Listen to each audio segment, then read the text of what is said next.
Welcome to our channel. Today we how to disable FaceTime live photo sharing, beginner guide step by step clearly.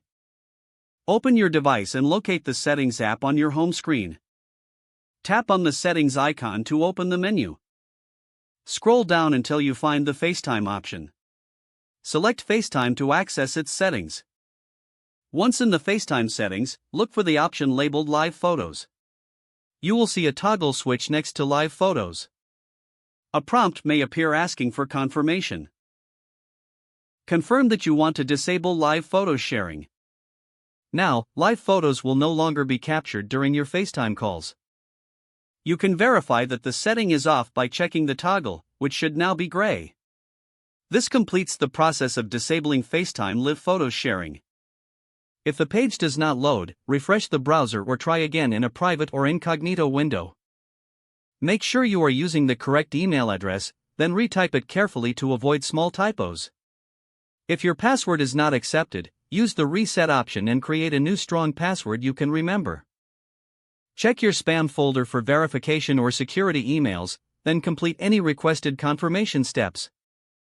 Enable two-factor authentication if available to improve account security and reduce unauthorized access risk.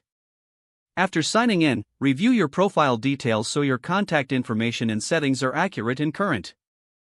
If you see an error message, note it down and try again after restarting your device and internet connection.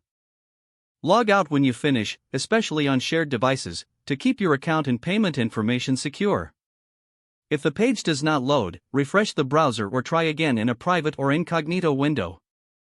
Make sure you are using the correct email address, then retype it carefully to avoid small typos.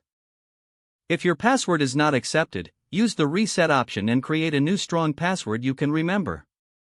Check your spam folder for verification or security emails, then complete any requested confirmation steps.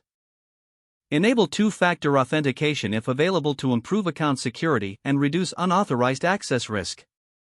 After signing in, review your profile details so your contact information and settings are accurate and current.